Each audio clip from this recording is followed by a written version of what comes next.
स्वागत है आपका। मैं हूं आपके साथ अनुज श्रीवास्तव। बुलेटिन की शुरुआत करते हैं। दिल्ली में चुनाव आयोग ने की है बड़ी बैठक। 5 राज्यों के मुख्य निर्वाचन अधिकारियों के साथ की है बैठक। यूपी, उत्तराखंड, गोवा, पंजाब के अधिकारी हुए हैं शामिल। मणिपुर के मुख्य निर्वाचन अधिकारी भी हुए हैं शामिल। आगामी चुनावों को लेकर आयोग ने की है समीक्षा बैठक। नई दिल्ली में चुनाव आयोग ने आज गोवा, मणिपुर, पंजाब, उत्तराखंड और उत्तर प्रदेश के मुख्य निर्वाचन अधिकारियों के साथ समीक्षा बैठक की है। बैठक मतदान केंद्रों पर न्यूनतम सुविधाएं सुनिश्चित करने पर केंद्रित थी।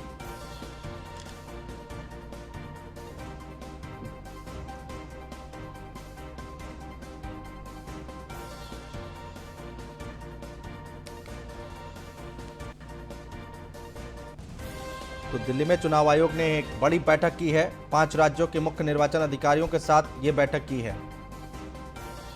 और बीजेपी ने अब पश्चिमी यूपी में सियासी बिसात बिछाना शुरू कर दिया है। दरअसल समाजवादी पार्टी के बाद अब बीजेपी पिछड़ों को लामबंद करने के लिए विश्वकर्मा महासम्मेलन करेगी। बीजेपी विश्वकर्मा पूजा दिवस के मौके पर आगामी 17 सितंबर को दिल्ली के रामलीला मैदान में राष्ट्रीय स्तर पर विश्वकर्मा महासम्मेलन का आयोजन करने जा रही है। और इस सम्मेलन में पीएम मोदी मुख्य अतिथि के तौर पर शिरकत करेंगे, जिसमें देश भर के पिछड़ी जातियों से जुड़े लोग शामिल होंगे। और इसको लेकर हरियाणा के सांसद रामचंद्र जांगड़ा से बीजेपी यूपी प्रदेश अध्यक्ष स्वतंत्र देव सिंह से मुलाकात की। और इसको लेकर रामचंद्र जांगड़ा पश्चिमी यूपी में विश्वकर्मा सम्मेलन में आमंत्रण के लिए जनसभाएं करेंगे। 31 जुलाई को बड़ौत, शामली, ननौता, सहारनपुर में रामचंद्र जांगड़ा की जनसभाएं होंगी। और 1 अगस्त को रामचंद्र जांगड़ा की मुजफ्फरनगर, बिजनौर, मेरठ, मोदीनगर में जनसभा होनी है।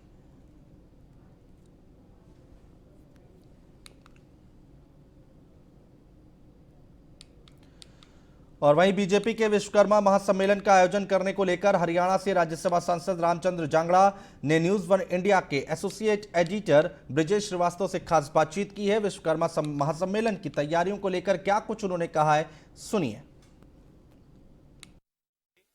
हरियाणा से राज्यसभा सांसद रामचंद्र जांगड़ा को पश्चिमी उत्तर प्रदेश में ओबीसी वोटों को लामबंद करने की जिम्मेदारी सौंपी गई है। रामचंद्र जांगड़ा के बारे में बता दें कि उन्हें ओबीसी के बड़े नेता के तौर पर जाना जाता है। और सीधे रामचंद्र जांगड़ा हमारे साथ मौजूद हैं। रामचंद्र जी, सबसे बड़ी बात यह है कि पश्चिमी उत्तर प्रदेश वो जगह है जहां किसान आंदोलन की वजह से एक खासी नाराजगी देखी जा रही है। आप लगातार वहां पर ओबीसी वोट बैंक को बीजेपी के पक्ष में और विश्वकर्मा सम्मेलन में शामिल करने के लिए कि न्योता दे रहे हैं, उसकी जनसभा भी करेंगे। क्या है पूरी रूपरेखा? देखिए, हमने 17 सितंबर को जो भगवान विश्वकर्मा का पूजा दिवस होता है और भारत सरकार का श्रम दिवस भी होता है, और साथ ही साथ हमारे माननीय प्रधानमंत्री जी का जन्मदिन भी वही है। हमने पिछले बजट सत्र के दौरान ही माननीय प्रधानमंत्री जी से अपील की थी कि हम इस दिन को एक भव्य रूप में दिल्ली के रामलीला मैदान में मनाना चाहते हैं। उन्होंने अपनी स्वीकृति प्रदान कर दी थी। जहाँ तक पिछड़े वर्ग के वोटों का सवाल है, पिछड़ा वर्ग पूरी तरह से बीजेपी के साथ है। वो चाहे राज्यों में सरकारें हैं, चाहे केंद्र में सरकार है, सबको पता है कि पिछड़ा वर्ग कांग्रेस से पूरी तरह से विमुख हो चुका है और वो उसको कांग्रेस की नीतियों पर से उसका विश्वास उठ चुका है। क्योंकि जो यूपीए की नीतियां थी वो बड़े कॉरपोरेट घरानों को फायदा पहुंचाओ, बड़ी कंपनियों को लाओ, उनसे जो टैक्स मिले उस टैक्स के को सब्सिडी के रूप में प्रयोग करके आम आदमी को सब्सिडी के ऊपर निर्भर कर दो। उसको सस्ता चावल दे दो, सस्ता गेहूं दे दो, बस्ता स्कूल का फ्री दे दो, बच्चों की फीस माफ कर दो, दोपहर का भोजन फ्री दे दो। ये जो लुभावनी चीजें हैं ये देके और वोट बैंक के रूप में परिवर्तित करके रखना चाहती है कांग्रेस से।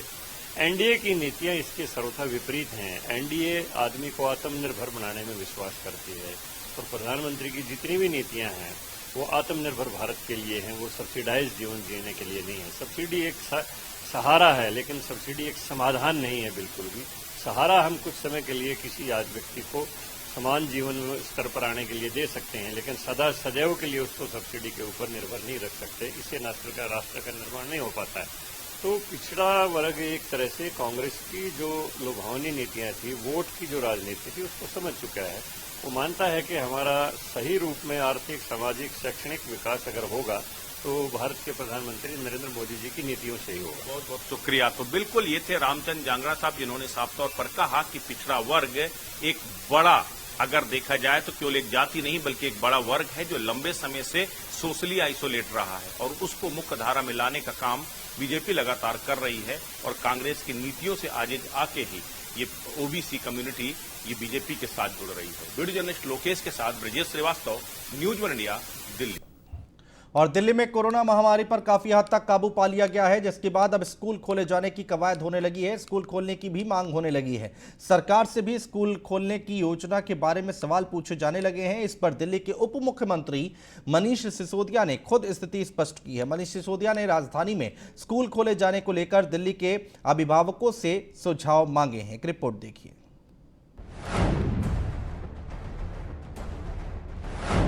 राजधानी में कब खुलेंगे स्कूल? दिल्ली सरकार ने अभिभावकों से मांगे सुझाव। दिल्ली में स्कूल कब खुलेंगे, ये राजधानी के ज्यादातर स्टूडेंट्स जानना चाहते हैं। कई अन्य राज्य स्कूलों को खोलने का ऐलान कर चुके हैं। ऐसे में इसको लेकर उत्सुकता और बढ़ गई है। आज राजधानी के डिप्टी सीएम और शिक्षा मंत्री मनीष सिसोदिया ने स्कूल खोलने को लेकर छात्रों, उनके माता पिता और शिक्षकों से उनकी राय मांगी। मनीष सिसोदिया ने सुझाव भेजने के लिए एक ईमेल भी जारी किया है। इससे पहले कि सरकार कोई डिसीजन ले, मैं दिल्ली के स्कूलों और कॉलेजेस में पढ़ने वाले बच्चों से, उनके पेरेंट्स से, उनके टीचर्स से, उनके प्रिंसिपल्स से ये बात पूछना चाहता हूँ कि अब हमें क्या स्कूल और कॉलेज खोल देने चाहिए? अगर खोल देने चाहिए तो कैसे, किस तरह से खोलने चाहिए? आपके सुझाव क्या हैं? मनीष सिसोदिया ने कहा है कि दिल्ली में स्कूल और कॉलेज खोलने से पहले मैं स्कूल और कॉलेज के छात्रों, प्रिंसिपल, शिक्षकों और माता पिता से पूछना चाहता हूं कि क्या अब हमें स्कूल और कॉलेज खोल देना चाहिए? अगर खोलना चाहिए तो आपके इस पर क्या सुझाव हैं? उन्होंने कहा कि आप अपने सुझाव delhischools21@gmail.com पर भेज सकते हैं। आपके सुझाव के आधार पर हम निर्णय लेंगे। अब हमारे लिए आपके सुझाव महत्वपूर्ण है। अब हम आपके लिए सुझाव मांगना चाहते हैं। जस्ट फॉर इंफॉर्मेशन कि अब दिल्ली में जो कोविड के केसेस रोज़ाना आ रहे हैं, उनकी संख्या घट के अब लगभग 40-50-60 के करीब रह गई है। दिल्ली में रोज़ाना करीब 70 से 75 हज़ार कोविड टेस्ट किए जा रहे हैं। बहरहाल राजधानी दिल्ली में स्कूल खोले जाने की कवायद तो तेज है, लेकिन स्कूल खुलेंगे कब, ये तो आने वाला वक्त ही बताएगा। Bureau report, news one India. और दिल्ली में अगले 5 साल तक बिजली की कीमतें नहीं बढ़ने वाली हैं। दिल्ली सरकार में ऊर्जा मंत्री सत्येंद्र जैन ने ऐलान करते हुए कहा है कि राजधानी दिल्ली में पिछले 7 साल से बिजली की कीमतें नहीं बढ़ी हैं और आने वाले अगले 5 साल तक भी नहीं बढ़ेंगी। साथ ही उन्होंने कहा है कि कैग की रिपोर्ट के आधार पर दिल्ली में बजट सरप्लस पर काम चल रहा है। दरअसल दिल्ली के लोगों को अगले 5 साल तक का हालिया टैरिफ रेट पर ही बिजली उपलब्ध कराई जाएगी। आगे उन्होंने कहा कि दिल्ली सरकार भविष्य में बिजली की कीमतों में बदलाव नहीं करने वाली है।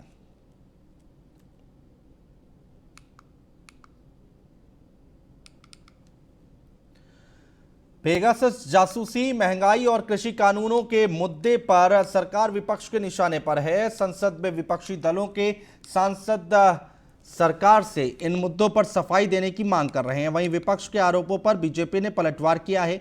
बीजेपी प्रवक्ता संबित पात्रा ने प्रेस कॉन्फ्रेंस कर विपक्ष पर जमकर निशाना साधा। उन्होंने कहा कि सदन में कागज फाड़ना विपक्ष का गैर जिम्मेदाराना रवैया है। राहुल गांधी के अनुयायी आज संसद में पेपर फाड़ रहे हैं, सदन को सुचारू रूप से चलने नहीं दे रहे हैं। साथ ही उन्होंने विपक्ष पर निशाना साधते हुए कहा है कि क्यों सदन में कोरोना की तीसरी लहर को लेकर चर्चा नहीं की जा रही है। जासूसी कांड के बहाने विपक्ष जिंदगी से खेल रहा है। कोरोना पर सर्वदलीय बैठक में कांग्रेस नदारत रहती है।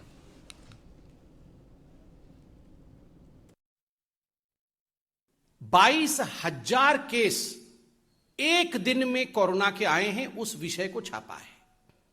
आप सोचिए, एक दिन में 22,000 केस आए हैं केरल में कोरोना के। और आज अखबार ने यह भी लिखा है कि ऐसा प्रतीत होता है मानो ये सेकेंड वेव नहीं हो, एक और वेव आरंभ हो चुका है केरल के अंदर। तो ये बहुत ही गंभीरता का विषय है, बहुत ही चिंता का विषय है। क्या हम एक और वेव की ओर बढ़ रहे हैं? इसके लिए जिम्मेदार कौन है? देखिए, केरल में जून 6 के बाद आज सर्वाधिक केस आए हैं। आज राज्य में 22,000 केस आए हैं। इससे पहले जून 6 को तमिलनाडु में 20,421 केस थे। उसके बाद किसी भी राज्य में अगर सर्वाधिक केसेस आए हैं जून 6 के बाद तो वो केरल राज्य है। केरल में भी मई 29 के बाद ये सर्वाधिक केस है। इससे पहले केरल में भी विषय कंट्रोल की तरफ बढ़ रहा था, मगर कहीं ना कहीं कुछ ऐसा हुआ है, कहीं ना कहीं कुछ गलती केरल सरकार से हुई है, जिसका नतीजा यह हुआ है कि आज पूरे हिंदुस्तान का सर्वाधिक केस केरल से निकल रहा है। गुजरात कैडर के वरिष्ठ आईपीएस अधिकारी राकेश अस्थाना को दिल्ली पुलिस आयुक्त नियुक्त किया गया है। वहीं आज राकेश अस्थाना ने दिल्ली पुलिस कमिश्नर के तौर पर पद ग्रहण कर लिया है। मध्य दिल्ली के जयसिंह मार्ग पर स्थित पुलिस मुख्यालय पहुंचने पर राकेश अस्थाना को पुलिस बल ने रश्मि गार्ड ऑफ ऑनर दिया और मंगलवार को गृह मंत्रालय ने सीमा सुरक्षा बल के महानिदेशक के रूप में कार्यरत राकेश अस्थाना को तत्काल प्रभाव से दिल्ली पुलिस आयुक्त बनाया था और राकेश अस्थाना की नियुक्ति 31 जुलाई को उनकी सेवानिवृत्ति से कुछ दिन पहले हुई है। उनका कार्यकाल 1 साल का होगा। बता दें कि 1984 बैच के आईपीएस अधिकारी अस्थाना पहले सीबीआई में विशेष निदेशक रह चुके हैं।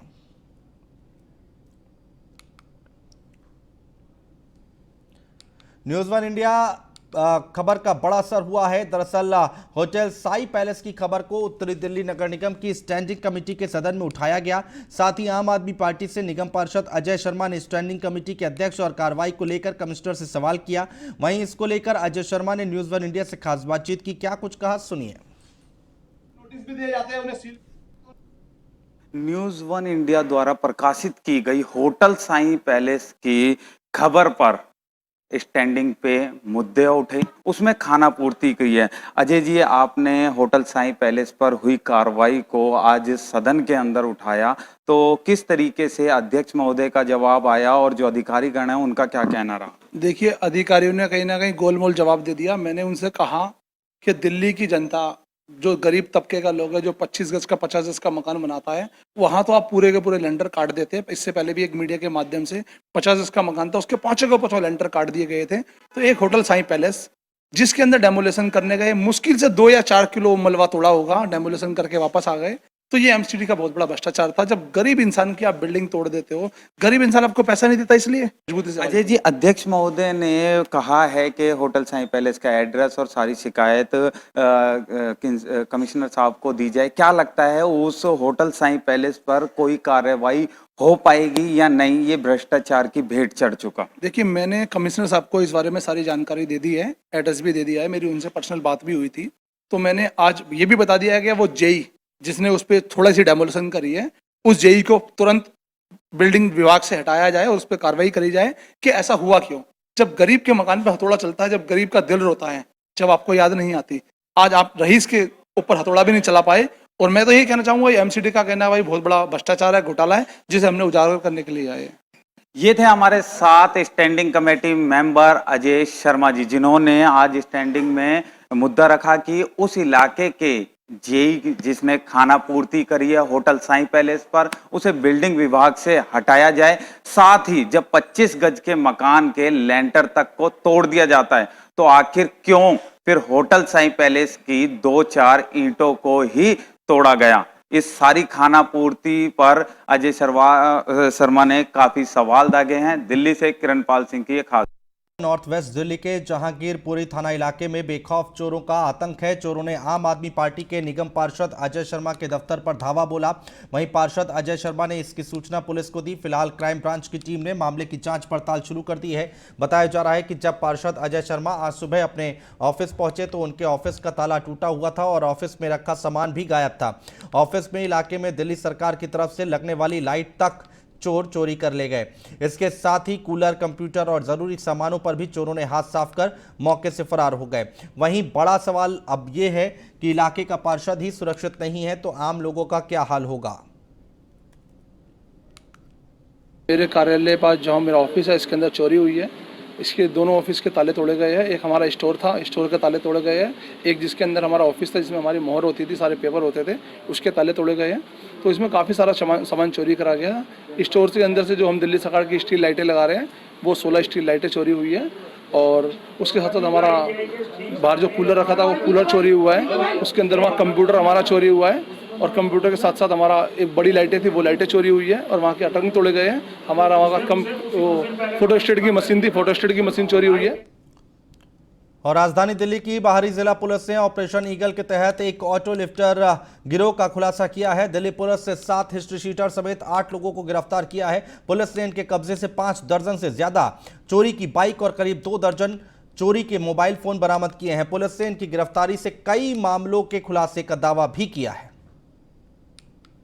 इस वक्त हम मौजूद हैं राजधानी दिल्ली के बाहरी जिला डीसीपी कार्यालय पर, और हमारे साथ मौजूद हैं डीसीपी परविंदर सिंह जी, जो कि मंगोलपुरी में 63 बाइक और 22 मोबाइल बरामद किए हैं। उन्हीं पे हम उनसे बात करते हैं। हमारे साथ हैं डीसीपी परविंदर सिंह जी। सर बताएं, क्या है मामला पूरा?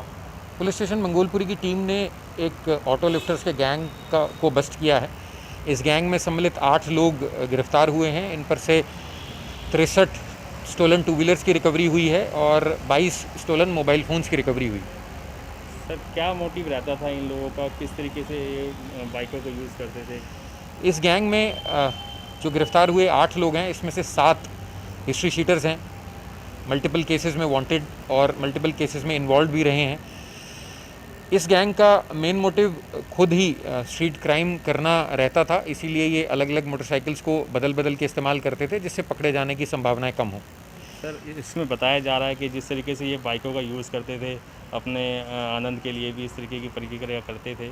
और मैन जो इसका मोटिव है, जो अरशद है, जो सरगना, कौन है सर इसका मैन? इसमें सबसे पहले गिरफ्तार अरशद को किया गया उसके अन्य साथी के साथ 25 तारीख को दौरान पिकेट चेकिंग। उसमें जिस मोटरसाइकिल को वो इस्तेमाल कर रहे थे उस दिन वो भी चोरी की निकली थी, और साथ में इनके पास से एक कंट्री मेड वेपन भी रिकवर हुआ था। उसी मुकदमे में पूछताछ के दौरान 6 इनके अन्य साथियों के नाम सामने आए थे, जिनकी गिरफ्तारी के बाद इन्वेस्टिगेशन में अन्य मोटरसाइकिल्स और मोबाइल फ़ोन्स की रिकवरी हुई है। तो कुल मिला के इस पूरे प्रकरण में इस गैंग से 63 स्टोलन 2 व्हीलर्स की रिकवरी हुई है, जिनमें मोटरसाइकिल, स्कूटी सभी सम्मिलित हैं, और 22 चोरीशुदा मोबाइल फ़ोन भी मिले हैं। तो ये थे हमारे साथ बाहरी जिला के डीसीपी परविंदर सिंह जी, जो कि मंगोलपुरी थाना पुलिस को बड़ी कामयाबी मिली है, और आगे भी इस तरह के कारनामे मंगोलपुरी और बाहरी जिला पुलिस करती रहेगी। दिल्ली के द्वारका सेक्टर 23 इलाके के अमराही गांव में पति पत्नी हत्याकांड मामले में एसटीएफ ने एक और शख्स को गिरफ्तार किया है। बताया जा रहा है कि बीते 24 जून आरोपी ने घर में घुसकर दंपति पर अंधाधुंध फायरिंग कर दी थी, और वहीं फायरिंग में पति की मौत मौके पर ही हो गई थी, जबकि पत्नी गंभीर रूप से घायल हो गई थी। वहीं मामले में पुलिस पहले ही 5 लोगों को गिरफ्तार कर चुकी है, और अब इस मामले में छठे आरोपी अमित बॉक्सर को गिरफ्तार किया गया है।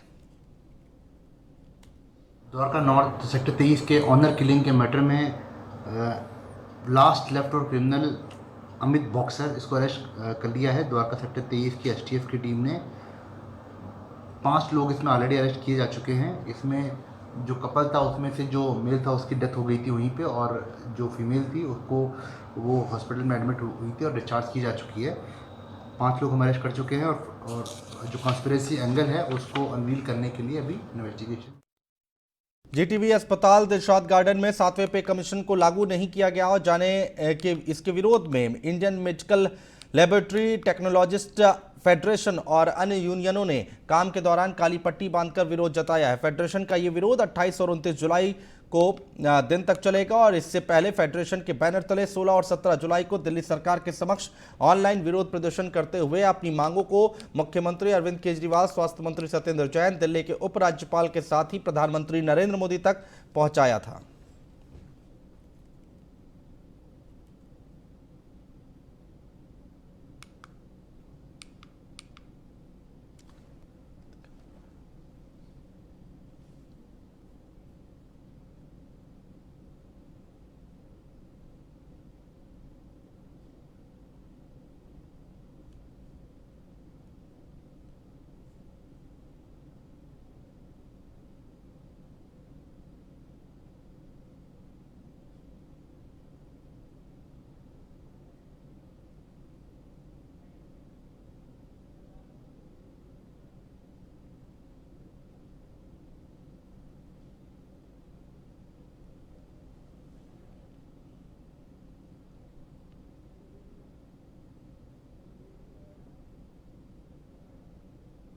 प्रोटेस्ट और आइदर वी टेस्ट ऐसे करके हमने गवर्नमेंट के पास ट्वीट करे थे।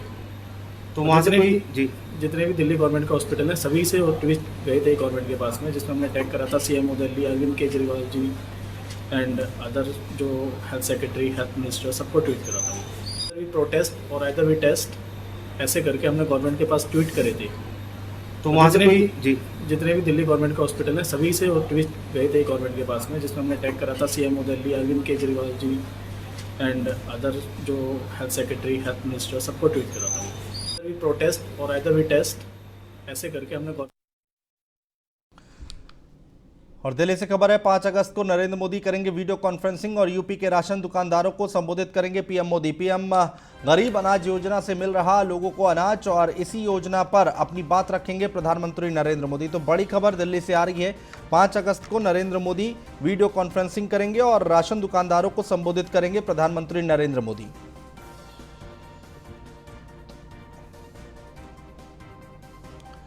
पीएम गरीब अनाज योजना से मिल रहा लोगों को अनाज।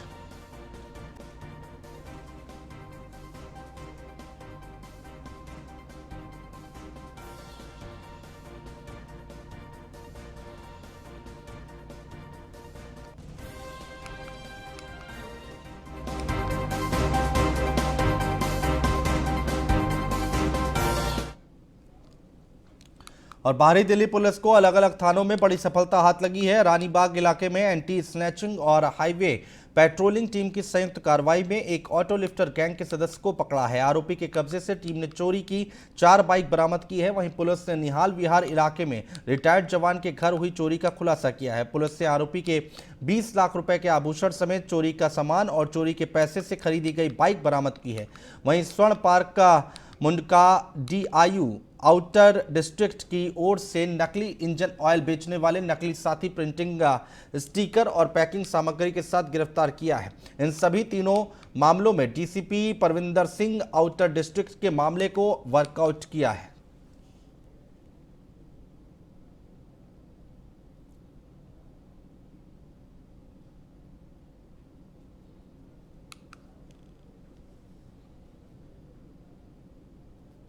एक डायनामिक टिकट लगाई थी। उस टिकटिंग के दौरान बेसिकली सरप्राइज चेकिंग के दौरान एक बुलेट मोटरसाइकिल सवार एक युवक को रोका था, जिसको चेक। और फिलहाल हमारे इस बुलेटिन में इतना ही। नमस्कार।